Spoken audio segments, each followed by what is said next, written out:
How's it going? This is Fox back again for sound design tutorials. Another subscriber request today. This chap got in touch with me via my Facebook page. It was Justin Mully. He wanted me to make a deep house bass. He gave me a couple to choose from. Gave me a couple of synths to choose from as well. I chose this second one. It was a nicer, more rounded sort of bass. This is the track what we're going to be making today. If I mute it. So yeah, it's Amine, Edge and Dance Next to You original mix. There'll be a link in the description so you can compare the sound to this. The best time to hear it is around about 4 minutes 45 seconds. The bass plays on its own there, so it's the clearest part. So yeah, this is what I've done. I ended up doing it with Massive. I tried it with Diva first, couldn't really get it sounding right, but this is what I got.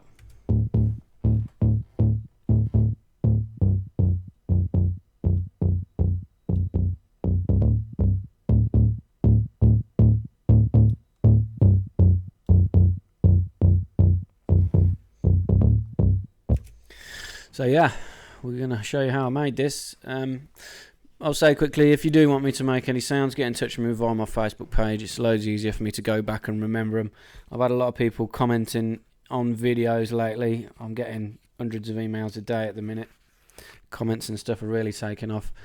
I'll generally try and look at them all, but it's hard to remember which videos the requests were on. So if you want a request, get in touch with me via my Facebook. There's a link in the description also. I'll be giving this patch away for free. You can download it, link in the description as well. So yeah, let's go ahead and initialize this. It's real basic in regards to the waveforms. The first one was a square to saw, which had come on as standard. I changed it so it was dead center, so a mix between the two. Pitch it down 1 octave, hold Alt, drag down in the octave box. It does it in full octaves.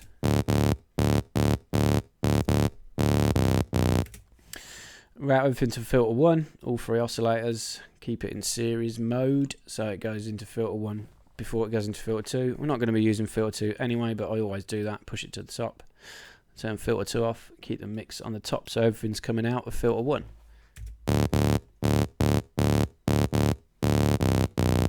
Right, I did something different with this than what I usually do. I took envelope 4 by default is the envelope that controls the main amp. I took that off and turn that down because it comes on automatically, and I controlled each amp individually. I used two envelopes to control 2 oscillators, 1 envelope to control 2 oscillators, sorry, and then a separate envelope to control the 3rd oscillator. It makes a hell of a difference, but for now we are going to use envelope 4 to control oscillator 1 and 2, so pull the amp down, drag the crosshair to 4, open it all the way around so this envelope is controlling the whole amplitude range. And also envelope 4 for amp 2, for oscillator 2. Envelope 1 is the one I used for amp for oscillator 3. Drag that, drop it on, same again, the full amount. The reason I did that now is as you can hear, if you have no envelope controlling an amp, it's on all the time. So I've just set them up. I'll set the envelopes up as we go along later on, but for now that's all you need to know. Oscillator 1 and 2 are controlled by envelope 4 and oscillator 3 by envelope 1. And we are not hearing nothing. Why? Because I turned the master volume down. Okay, oscillator 2 is a sine square. This one was all the way around left to the sine. This one kept on dead 0, so the octave that it puts it on originally. Didn't change the spectrum mode again. That's just beefing the real low end up, just taking care of the subby part. Oscillator 3 is a sine triangle. I wanted the triangle. I could tell it had a hollowy aspect to it, but it wasn't so hollow as to warrant a square.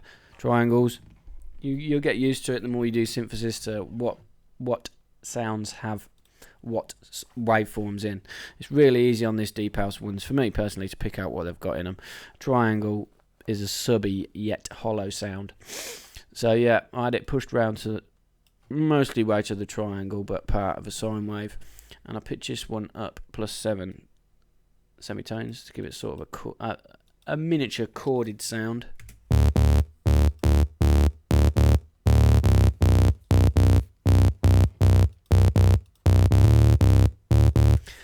I did a bit of warp mode on this. I had it band negative, positive.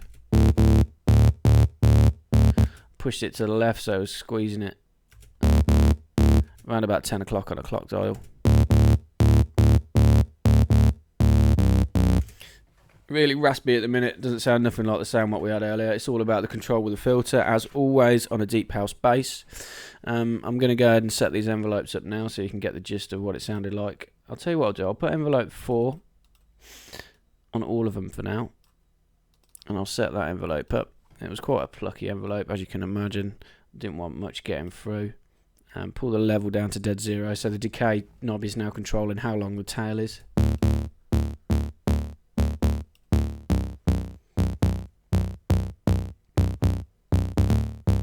So that's what it sounds like with all three of them controlled by one envelope. As I said earlier on, I wanted envelope 1 to control the amplitude. This was different. I wanted it to come on and stay on rather than tailing off. For that reason, we had a tiny bit of attack, probably where it comes as standard. And just pull the sustain level down a bit so you get that typical ADSR style envelope.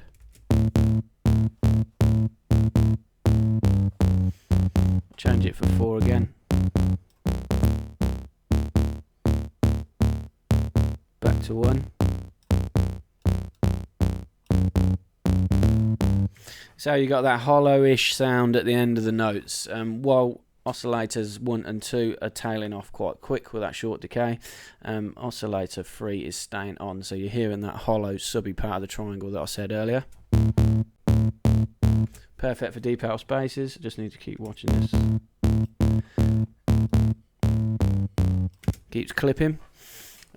That's it for the basic oscillator section. I didn't change anything in the oscillator routing page. In the voicing section I did, but we'll go over that later on. For now we are going to do the filters, and then we're going to go back and do some modulation after. So as I say, I'll just use one filter. I turned it on. I use a low pass 2, which I generally always use when I'm doing these sort of basses.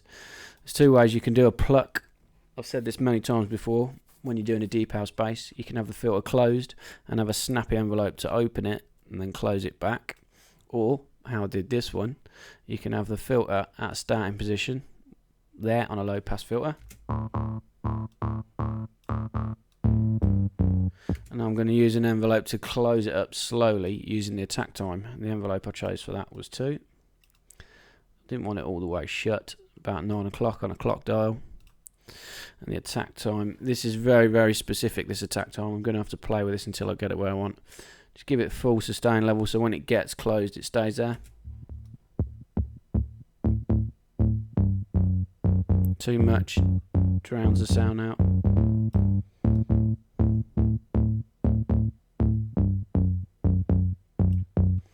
That's about perfect, just enough so it's got that raspiness at the start and then it closes it shut.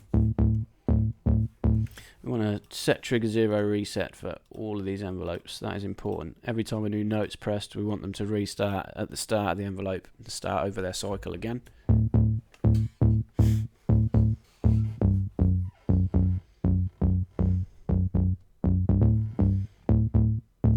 Sounding a lot better now. So yeah, it's just some modulation now. Modulation oscillator, I turned it on. I pitched this up 1 octave. It was on the filter FM mode. This puts some frequency modulation inside the filters, or because we're only using one filter, it's attenuating it to just the one. I use an envelope to snap this round, so close it dead shut. This plucky envelope 4 that we've got controlling the amp. It's handy to use the same envelope that's controlling the amp, so you get the same rhythm of the volume going on and off. We want it to set FM of 1 and round to about there.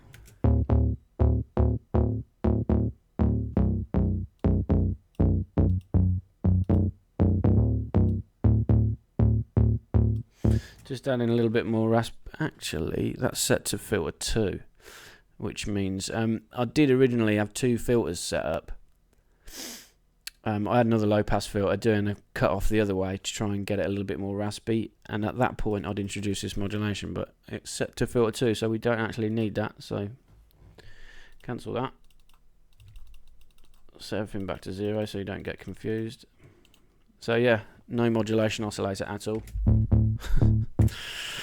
Bear with me. Insert 1's not on, insert 2's not on. I did a bit of modulation in the routing section, and I did a bit of modulation with a classic tube.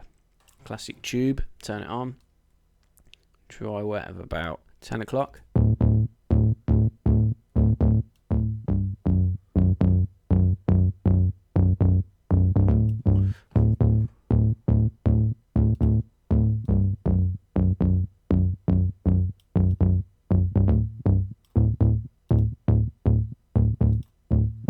Just tune in that attack time on the envelope that's controlling the filter again. Sometimes when you introduce new elements like a tube, you're going to need to cut more of the high elements out.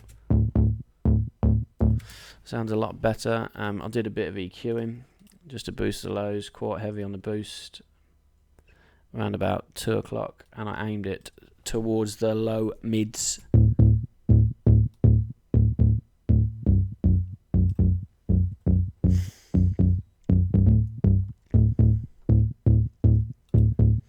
So I did a tiny bit of modulation in the voicing section. It's a monophonic bass pad. It was quite centered, but I wanted to make it just stand out a little bit off center. The way to do that is give it a tiny little bit of unison. Make sure it's on monophonic still, so you're only using one note at a time. Turn the pitch cutoff on, and we're going to use this nice plucky envelope 3, which I haven't set up yet, which is handy. This was a little bit more plucky than envelope 4. That's why I chose to use a different one. So envelope 3. Drag it, drop it in this modulation box here. This is going to spread the two voices apart from each other, whatever amount I then push this slider up. And it wasn't much. It was a tiny little bit, about that, 2 or 3 millimeters worth. What that's doing in this unison spread section, we're telling it how many new voices we want, which is 1. So we have 2. We have the original voices and a new one. And this pitch cutoff, it sort of pushes them slightly apart from each other, detuning them. And with an envelope flicking it round, you only sort of hear it at the peak of the note where this filter is at its open point.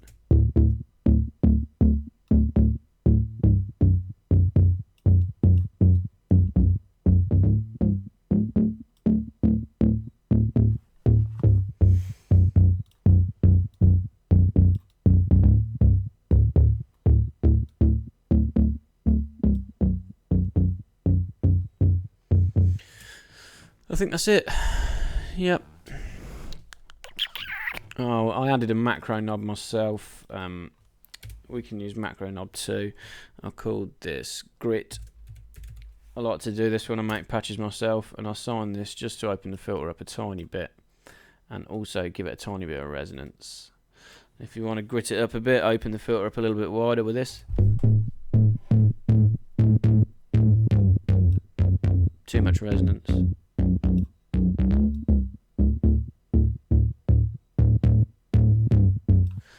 Sounds like there's some glide going on. There is. We don't want any glide.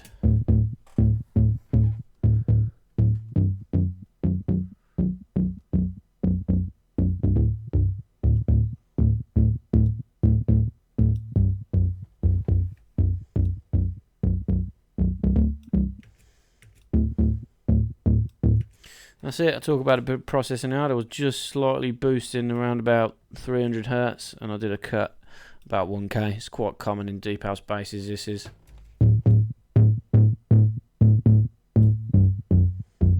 Bit of compression just to bring it all together. But yeah, that is it. Nice and simple, nice and straightforward. Nothing untowards. A little bit of modulation, something different there, controlling the amplitude, the amp knobs with different envelopes. But yeah, real easy, nice and straightforward. As I say, grab this patch for free. The link will be in the description. You can download it from Dropbox. If you do it, you do not have to sign up to Dropbox. When it asks you to sign up or subscribe or whatever, just click no and then download it. So yeah, that is it. Thanks for watching. As always, make sure you subscribe for more tutorials and live streams. Cheers.